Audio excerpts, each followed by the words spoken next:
ओम शांति। आज के वरदान, बाप दादा के वरदान अपने प्यारे बच्चों के प्रति। डेट 6 जनवरी 2024। वरदान है, पुराने स्वभाव संस्कार के भोज को समाप्त कर डबल लाइट रहने वाले फरिश्ता भव। पुराने स्वभाव संस्कार के भोज को समाप्त कर डबल लाइट रहने वाले फरिश्ता भव। तो कल बाबा ने एक बात कही थी, योग द्वारा डबल लाइट बन। जितना भगवान को याद करते जाएंगे उतना इस स्थूल दुनिया से, स्थूल चीजों से, स्थूल वातावरण से आप ऊपर चले जाएंगे, परम धाम में चले जाएंगे, ईश्वरीय सेवा में बिजी रहेंगे, ईश्वरीय सुख का अनुभव होने लगेगा। कभी कभी क्या होता है, हम स्थूल से तो बाहर आ जाते हैं, लेकिन जो सूक्ष्म संस्कार है ना, उससे बाहर आना थोड़ा मुश्किल है।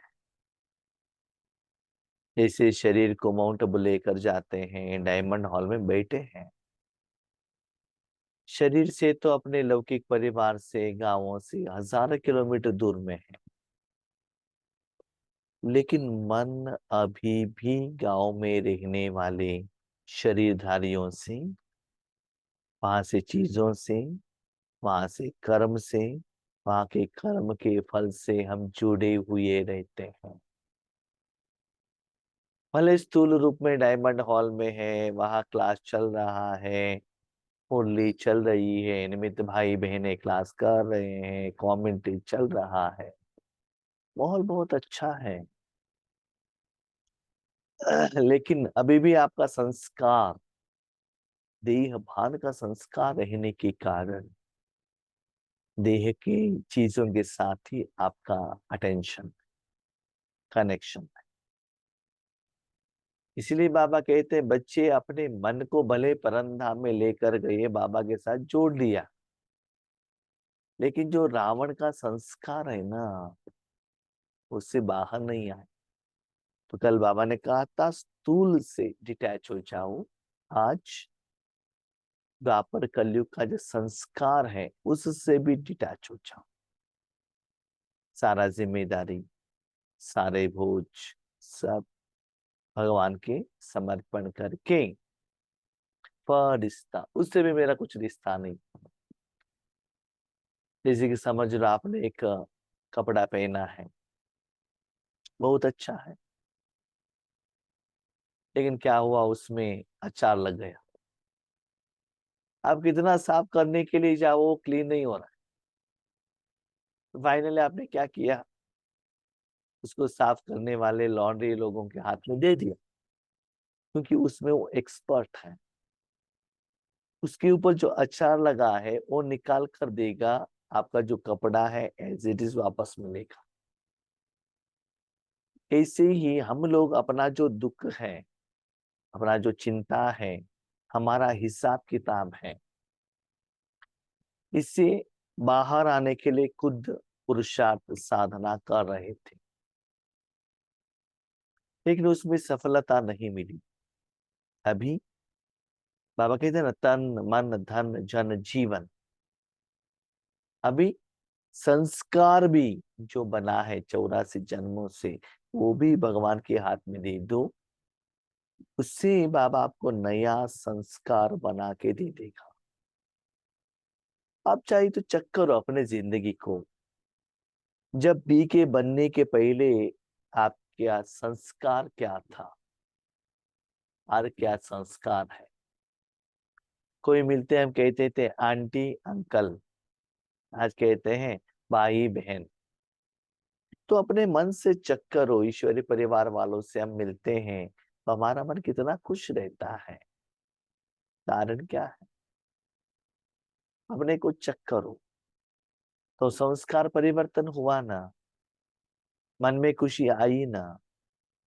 ऐसे ही सारा जिम्मेदारी का बोझ लेने के लिए भगवान रेडी है।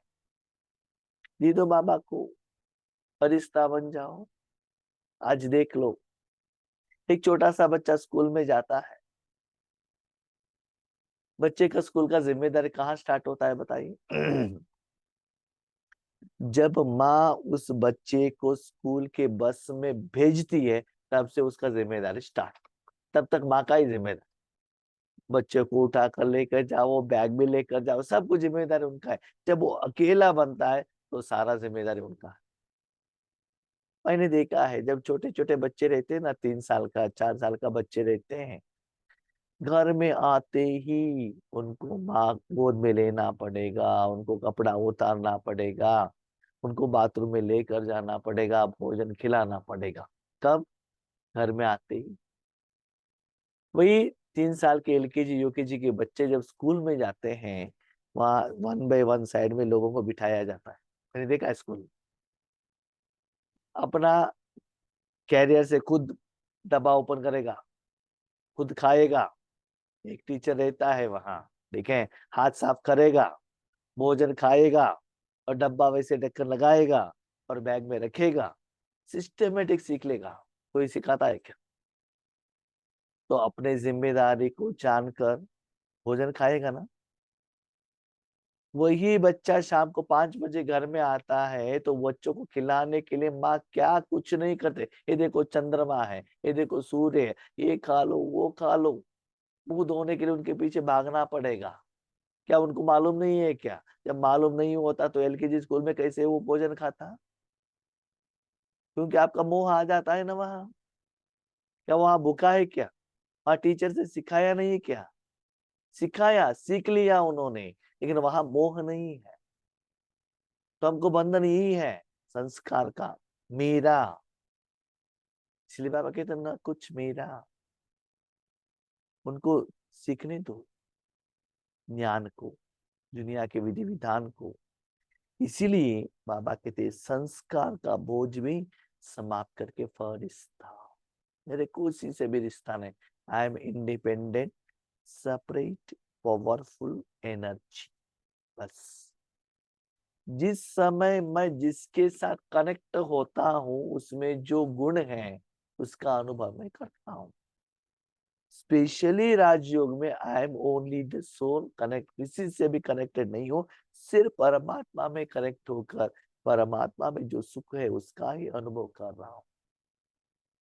एक बल्ब है, स्विच डालने से वो करंट से कनेक्ट होता है, बस कनेक्ट होना, बस उतना ही काम है उनका। रोशनी देना, कितना एरिया में देना, उस रूम में क्या क्या चीज है, वो कुछ भी उस बल्ब का काम नहीं है। सिर्फ कनेक्ट होना बस। वैसे आप आत्मा परमात्मा से कनेक्ट हो जाओ, बाकी आपका भी कर्म नाश होना, आपको शांति का अनुभव करना, आपकी समस्या का समाधान करना, विश्व कल्याण करना, सब बाबा का काम है। बाबा एक ही काम कहता है, अपने को आत्मा समझ, मुझ बाप को याद करो। जब आप आत्मा हो, सिर्फ परमात्मा के साथ कनेक्टेड हो, आप किसी से भी कुछ भी कनेक्शन नहीं। जैसे मोबाइल पकड़ लिया, सिर्फ मोबाइल के साथ कनेक्टेड हो, बाकी उस समय आपको कुछ भी याद नहीं आता है। बस उतना करो बच्चे, जो भी मैं मुरली में कहता हूँ सब उसमें आ जाएगा। सारे समस्या का समाधान भी मिलेगा। न केवल आपकी सारी समस्या का समाधान, सारे विश्व का समस्या का समाधान मिलेगा। वो कैसे? सिंपल। आपके घर में, दुनिया में अंधेरा है, राइट? क्यों? सूर्य नहीं है, ठीक है। अंधेरा है तो एक रूम में कितना भी साधन हो, क्या आप कुछ काम कर सकते हो? सब साधन है लेकिन रोशनी नहीं है। कुछ कर सकते हो? नहीं। और एक बल्ब द्वारा रोशनी आ गया, हर चीज को आपने पहचान लिया, तो आपको जो कर्म करना है, जो साधन लेना है, आप कर्म कर सकते हो रोशनी के कारण। ऐसे ही बच्चे, आप बल्ब बन जाओ, मैं इलेक्ट्रिसिटी हूँ। आपके द्वारा जो रोशनी निकलता है ना सारे विश्व में, उस रोशनी के अंदर, उसके नीचे लोगों को सच्चाई समझ में आ जाएगा और यथार्थ विधि से वो कर्म करेंगे। वो रोशनी आपको भी मिलेगा और दुनिया वालों को भी मिलेगा। इसीलिए आप सिर्फ आत्मा बनकर कनेक्ट हो जाओ।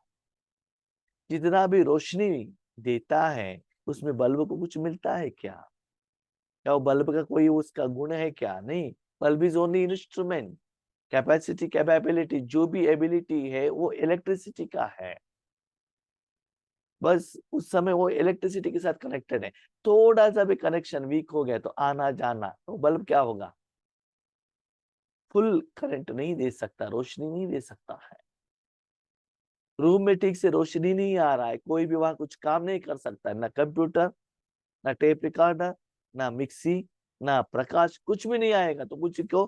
वही इलेक्ट्रिसिटी उस रूम में रहने वाले व्यक्तियों को बंधन का एहसास कराता है। इसीलिए बाबा कहते फरिश्ता एटलीस्ट राज्यों के टाइम में तो ये फार्मूला अप्लाई करो, तब देखो वो सुख कितना रहता है। इसीलिए फरिश्ता सभी से रिश्ता, मन से डिटैच करो। इवन संस्कार से भी, देह का संस्कार सबसे, you are only a soul, independent energy. उस समय सिर्फ शिव बाबा का सप्त गुणों का अनुभव के बिना उस एक व्यक्ति के साथ, एक शक्ति के साथ, एक संबंधी के साथ, एक एनर्जी के साथ कनेक्टेड हो, आपको बाकी कुछ भी लेना देना नहीं। तब देखो सच्चे जीवन का मजा कितना सुंदर है। हर दिन बाबा वही मुरली में कहता है, बच्चे ये करके देखो। स्टार्ट किया वहां से, एंड करेंगे वही। अपने को आत्मा समझो, कुछ बाप को याद करो। सारा ज्ञान इसमें ही समाया हुआ है, लेकिन वो विधि यथार्थ हम समझ नहीं पा रहे, इसलिए हर रोज बाबा को ज्ञान का एक्सप्लेनेशन देना पड़ रहा है। इसलिए बाबा की आप आत्मा नहीं बन रहे हो, संस्कार लेकर जाने के कारण, ये मेरे पति, ये मेरे बच्चे, ये मेरे काम, ये जिंदगी, इसके साथ ब्रह्म कुमारी का भी एडिशन हो गया। अभी विश्व कल्याण करना है, विकर्म विनाश करना है, उनको सकाश देना है, इनको देना है, ये करना है, वो करना है, अशरीरी करना है, सर्वशक्तिवान बनना, ये भी एक नया जिंदगी। एक जिम्मेदार सिर के ऊपर टोकरी लेकर बोझ के रूप में लेकर बैठे हो, तो यूं कैसे लगेगा? पहले सिर के ऊपर का बोझ नीचे हटाओ ना। दर्द है, सिर के ऊपर बोझ है, कुछ चीज है, पत्थर है, कितना भी अच्छा भोजन खाओ, जीभ की तरफ मन नहीं जाएगा, जहां बोझ है ना उसके तरफ जाएगा। तो ये जो बोझ है ना, मन से उतार दो, उसके बाद कनेक्ट हो जाओ, तब देखो योग कैसे लगता है। बाबा ने बहुत सुंदर बात कही, पुराना स्वभाव संस्कार माना जो देह का कनेक्टेड, नया क्या है? आत्मा का। बेटी का पुराना स्वभाव संस्कार, पत्नी का नया, देह देह भान पुराना, आत्मा नया। तो इससे जोड़ो, ये संस्कार को ज्यादा करो, पुराने संस्कार को कम करते चलो, उससे कोई फायदा नहीं है। हो चुका है वो, उस वो वापस नहीं आ सकता है। भले आप लौकिक में कुछ बनना चाहते हैं, डॉक्टर, लेकिन इंजीनियर बन गए, डॉक्टर बनना था, बनना था, बनना था, कितना भी सोचो चेंज नहीं होने वाला। क्या राइट है, क्या करना है, व्हाट इज रियलिटी, सच्चाई क्या है, उसको पकड़ो और आगे चलो। जब बाप के बन गए तो सारा बोझ बाप को दे दो। बच्चा स्कूल से बाहर आता है, माँ आती है बच्चों को लेने के लिए, बच्चा भाग कर आकर माँ के गोद में बैठ जाता है। उसके बाद माँ के हाथ में जो मोबाइल है उसे लेकर खेलना शुरू करता है। बाकी का काम माँ का है, बैग उठाकर लेकर जाने का, उनका शू निकालने का, सॉक्स निकालने का, टीचर ने वो बुक में क्या क्या होमवर्क लिखा है देखने का।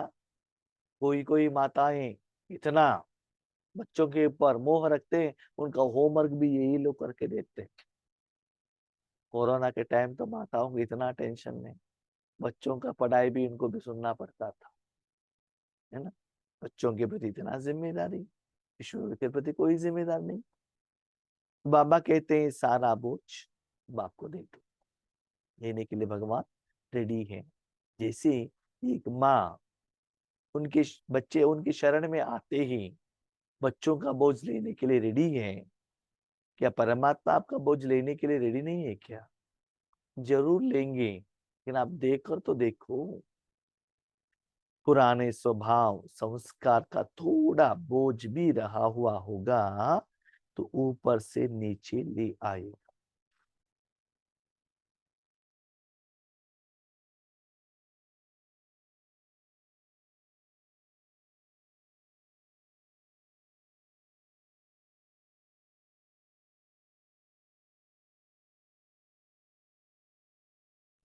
आपका फ्रेंड का शादी है, इनविटेशन आया है। आप सभी लोग शादी में गए, सभी लोग मतलब आप शादी में गए हैं। बहुत समय के बाद सारे फ्रेंड्स मिले हैं।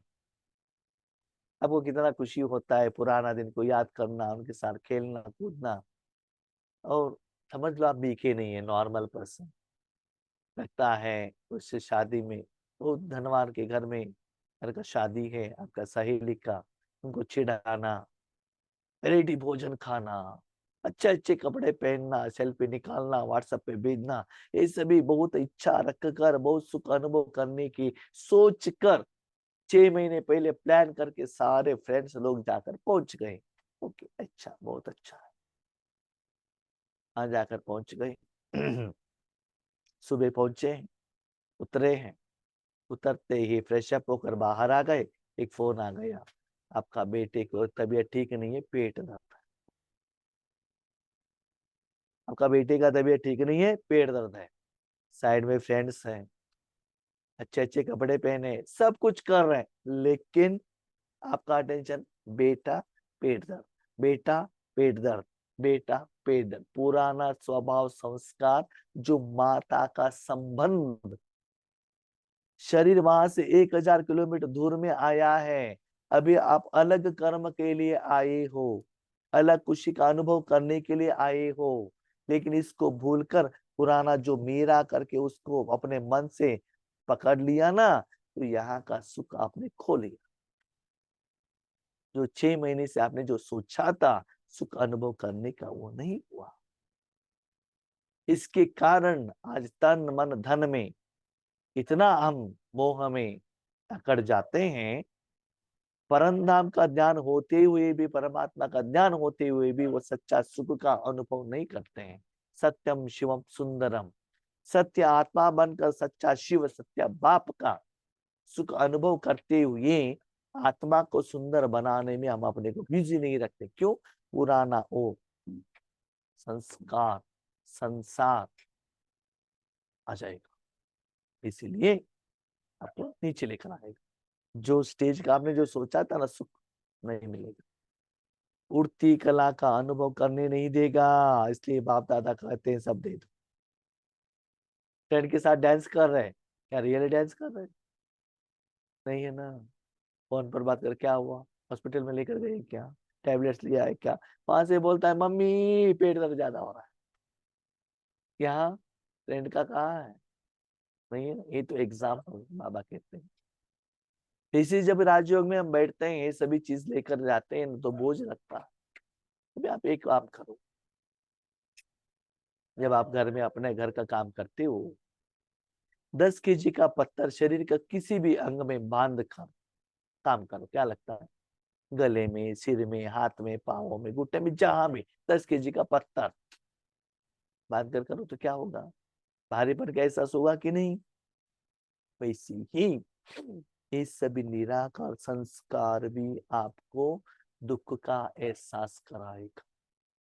जहां भी जाते हो गंदा चीज लेकर जाते हो, तो वो गंदगी का बदबू आता रहेगा ना। इसीलिए बच्चे चेक करो, सूक्ष्म रावण का चीज कितना लेकर जा रहे हो, हर रोज हर कर्म करने के हर सेकंड में साथ में है, तो जरूर उसका असर दूसरों से भी ज्यादा आपके ऊपर जरूर पड़ेगा। आप ही चेक कर सकते हो। यह रावण की प्रॉपर्टी अपने पास रखेंगे तो दुख ही पाएंगे। ये जो संस्कार है देह देह भान का रावण का है, वो लेकर जाएंगे तो क्या होगा? सुख मिलेगा क्या? दुखी तो मिलेगा। फरिश्ता अर्थात जरा भी रावण की प्रॉपर्टी ना हो। सीता गई रावण के पास, रावण ने कितना प्रलोभन किया, लेकिन सीता के मन में राम था। और हम, हमारे मन में राम है, राम आगे है तो भी हम रावण के पास चले जाते हैं, है ना? चेक करो अपना स्थिति को, क्या है।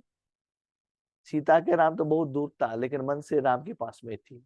हमारे बाबा तो आगे हैं, हम भगवान को वहां ही रखकर हम रावण के पास आ जाते हैं। सब पुराने खाते भस्म करो, तब कहेंगे डबल लाइट फरिश्ता। भस्म करो माना नथिंग इज माइन। ब्रह्मा बाबा ने क्या किया? वही परिवार के साथ थे, परिवार बड़ा था, वही धन के साथ जिंदगी बिताया, कुछ भी मेरा नहीं। जब ईश्वरी सेवा में हम जाते हैं, सब कुछ यूज करते हैं, कभी भी ये नहीं लगता है कि मेरा है। हाँ, संबंध के नाते, प्यार के नाते मेरा परिवार है, लेकिन अधिकार नहीं। लेकिन लौकिक में जाते हैं, मेरा चाचा, मेरा मामा, मेरा पिताजी, मेरे बच्चे, मेरा आ जाता है ना? तो बाबा कहते वहां से भी अलग होकर बिंदु बन जाओ, डिटैच। इस वास्तविक सुंदर बात है। ये मैंने वरदान पढ़ा था 7:30 को, उसके बाद हम पूछा, देखो जिस घर में हम बैठे हैं, इस घर का हमने बाउंड्री लगाया है, ठीक है, उसके लिए कंपाउंड बनाया।